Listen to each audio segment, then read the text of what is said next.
Rogério, a blindagem, ela, de certa forma, ela impacta na dinâmica do carro. É um peso ali que é agregado com o processo. E eu tenho uma curiosidade em relação a você que tem muito conhecimento nessa parte de engenharia. Como é que fica a dinâmica do carro? É feito algum tipo de ajustes na suspensão, em todo o conjunto? Como é que é isso? Sim, ele demanda de alguns ajustes, em alguns casos mais do que em outros. Mas os critérios para esses ajustes nem sempre são seguidos, porque eles são complexos, né? Que é uma área da engenharia automotiva, que se chama dinâmica veicular. Então, quando você pega um carro blindado, vou dar um exemplo aqui.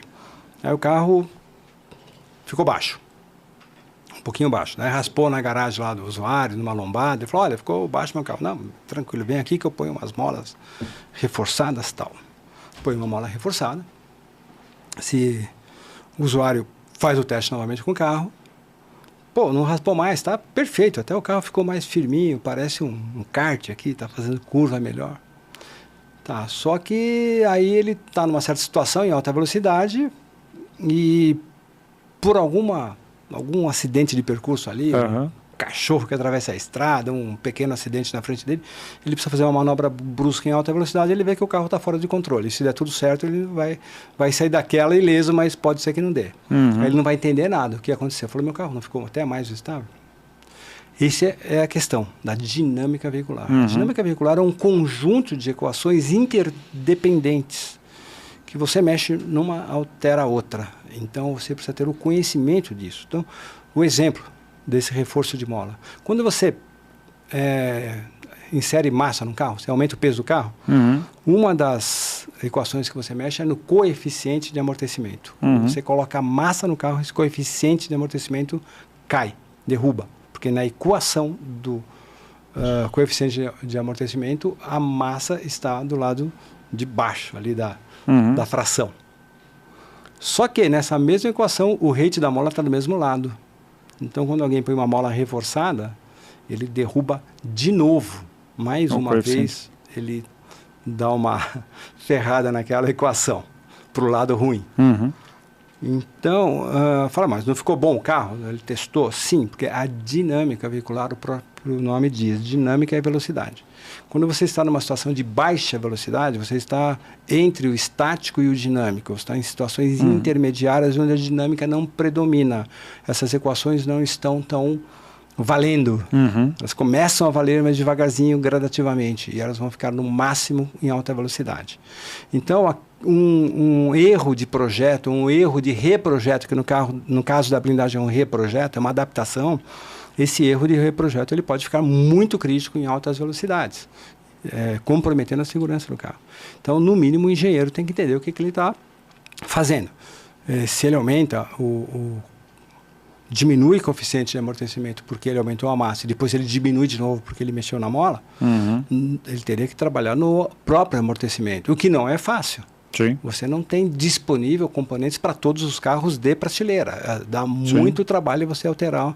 Você tem que normalmente recorrer a recursos muito usados em competição. E não é tão fácil e não tão barato você fazer isso. Então, tem situações que o conhecimento dessas equações leva a que você faz correções que não impactem tanto.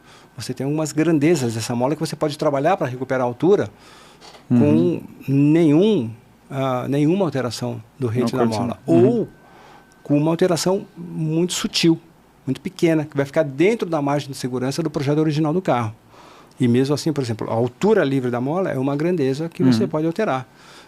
É muito complicado também, porque uma fabricação de uma mola adaptada, se você não tem critérios, porque a mola é um componente tosco, uma mola. Tão simples, sim, mas se a humanidade, por algum problema, acabar agora e ficar todo mundo na idade da pedra, vai demorar 5 milhões de anos para a metalurgia chegar no ponto de fazer uma mola novamente. Não é nada simplista, tem muita tecnologia ali numa simples mola. Tanto metalúrgica quanto de processo de fabricação mecânica, tudo isso. Tem muita tecnologia numa mola.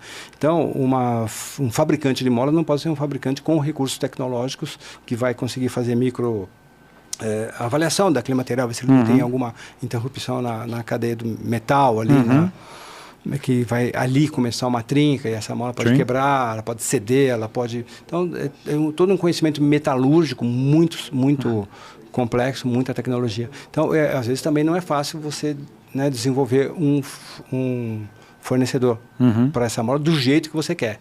Então, muitas vezes aquela solução que o pessoal fala, pôs um calço no carro.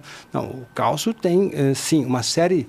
Você conhecendo a limitação da altura livre de mola, você não pode colocar um calço de 30 milímetros, você pode colocar um de 15 muitas vezes.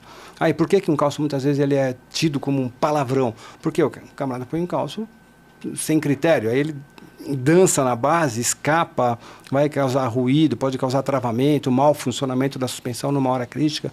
Então você tem que colocar um calço que ele consiga abraçar a mola como se fosse o prato original e depois copiar o desenho do prato para que ele se adapte também e com um limite de altura que não é igual de carro para carro. Alguns aceitam alguns milímetros a mais, alguns não aceitam, porque vai dar a altura do curso livre da mola, né? Uma mola nunca ela pode chegar na altura sólida dela no veículo, porque senão ela pode ser uma carga muito grande na estrutura monobloco, né, que não é adequada. Sempre tem que deixar o espaço para o batente trabalhar. O batente tem essa função de fim de curso, porque ele vai causar uma rampa suave de fim de curso. Por mais que para o usuário pareça, olha, pô, caiu no buraco, olha que desgraça. Não, lá o fabricante previu, não precisa ficar sofrer tanto, porque você bateu o carro num buraco, entortou a roda, troca a roda, troca o pneu e segue a vida, porque o batente fez a função dele. Agora, se você trabalhou de forma errada o tal do calço, aí sim pode dar um problema sério aí. Né? Então, é muito conhecimento técnico e é um conhecimento mais avançado de uma engenharia automotiva da dinâmica veicular. Então, uma blindadora, por isso que eu hoje falo que a blindadora tem que ter engenheiros com expertise, tanto na área da balística, na área dos materiais balísticos. Você tem que ter um engenheiro de materiais especializado em balística e proteção balística, e tem que ter engenheiros na parte automotiva. Não é o mesmo engenheiro eletrônico que cuida daqueles componentes que a gente falou antes, tão sofisticados, dos radares, dos sensores. Não é o mesmo que cuida da dinâmica veicular. Um engenheiro mecânico, outro engenheiro elétrico e eletrônico. Né? Então, são situações distintas. Então, a estrutura de uma blindadora hoje tem que ser bastante sofisticada para dar vazão a tudo isso. Exatamente.